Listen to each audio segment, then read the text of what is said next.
Do'stlar, barchaga salom. Ushbu videoda biz tartib bloklari nima ekanligini va ularni jadvallarda qanday topishni tushuntiramiz. Keling, asosiy narsalardan boshlaylik. Buyurtma bloki nima va uni qanday to'g'ri aniqlash kerak. Buning uchun ikkita oddiy qoida mavjud. Birinchi qoida. Sham oldingi shamning likvidligini olib tashlash kerak. Biz bu yashil sham oldingi shamning eng yuqori nuqtasini supurib, yuqoriroq yopilishini ko'ramiz. Bu holda tananing qanday qilib aniq yopilganligi mutlaqo muhim emas. Asosiysi narx avvalgi shamdan yuqori edi. Bu yerda hamma narsa boshqacha sharoitlarda, prinsipial jihatdan, hatto unday ham emas. Biz likvidlikni yechib olishning eksklyuziv faktiga qiziqamiz. Bu sham avvalgisidan balandroq va bu bizga yetarli. Ikkinchi qoida. Shundan so'ng biz imbalansni ko'rishimiz kerak. Birinchi sham yopilgandan keyin ikkinchi shamda keskin impulsiv harakat boshlanadi. Keyin uchinchi sham bu harakatni davom ettiradi va birinchi hamda uchinchi sham o'rtasida bo'sh joy qoldiradi. Mana shu imbalans hisoblanadi. Agar shu joyda narx boshqacha harakat qilganida, ya'ni yuqoriga harakat qilib, keyin pastga qaytib, undan ham pastga tushganida, hech qanday imbalans bo'lmagan bo'lardi. Lekin bu holda harakat impulsiv ravishda sodir bo'ldi. Shuning uchun bu masofa nomutanosiblikdir. Bu butun zona bizning buyurtmamiz, blok. Bu buyurtma blokini aniqlashning birinchi va asosiy varianti, ammo bozorda boshqa shakllanishlar ham mavjud. Birinchi va ikkinchi shamlar o'rtasida nomutanosiblik yo'qligi va harakat tanaffussiz, mahkam sodir bo'ladi. Bu holatda biz to'xtab qolmaymiz va uzoqroqqa qaramaymiz. Keyingi sham paydo bo'ladi va u bilan birinchisi o'rtasida nomutanosiblik paydo bo'ladi. Bu yerda blok tartibi birinchi sham emas, balki ikkinchi sham bo'lishini tushunish muhimdir. Siz uni aynan shunday ta'kidlashingiz va ushbu zonadan reaksiya kutishingiz kerak. Agar siz buyurtma blokini noto'g'ri tanlasangiz, narx ko'pincha deyarli darajaga yetadi va unga tegmaydi, balki undan ham ko'proqqa uchib ketadi. Astki, menimcha barchangiz bu vaziyat bilan tanishsiz. Keling, keyingi variantga o'tamiz. Aytgancha do'stlar, ushbu videoga albatta like bosing. Bu kanalimizni targ'ib qilish uchun juda muhim.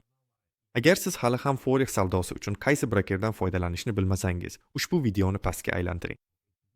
Ro'yxatdan o'tish uchun barcha havolalar mavjud. Keling, keyingi variantga o'tamiz.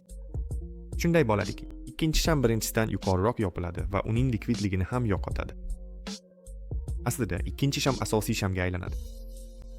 Narx likvidlikni yo'q qiladi, shundan so'ng u ko'tariladi va nomutanosiblikni qoldiradi. Bu yerda odatiy xatoga yo'l qo'ymaslik muhimdir. Ba'zi odamlar noto'g'ri uchqun vilkalari orasidagi nomutanosiblikni ta'kidlashadi. Aslida esa bunday vilka yo'q. Nomutanosiblik faqat likvidlikni yo'q qilgan shamdan aniqlanadi. Aynan shu sham order blok shaklanishining boshlang'ich nuqtasi hisoblanadi.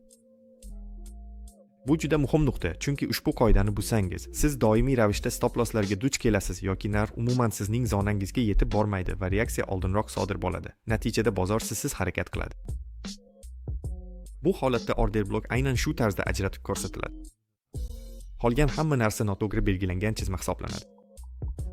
Shu tarzda biz order blokning 3 ta tuzatma variantini ko'rib chiqdik. Ular bizning imkoniyatlarimizni ancha kengaytiradi. Bozorning umumiy tushunchasi.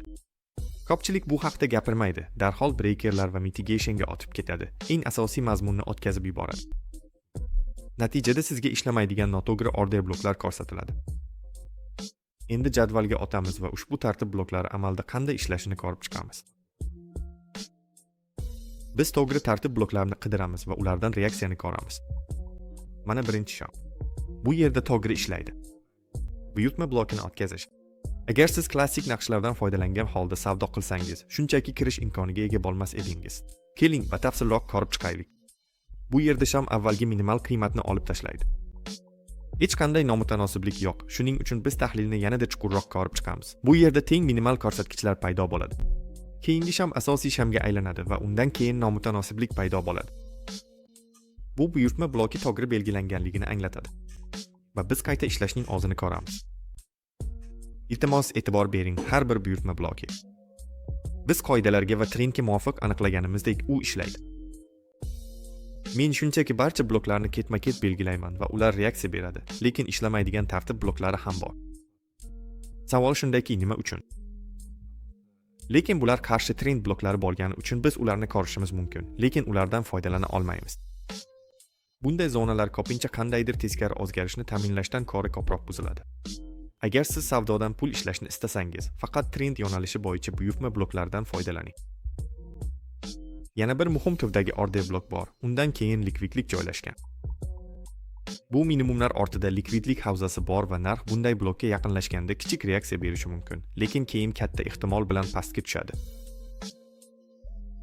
Bu simp blok kontekstni tushunmasdan smart money bilan savdo qiladiganlar uchun tuzoq.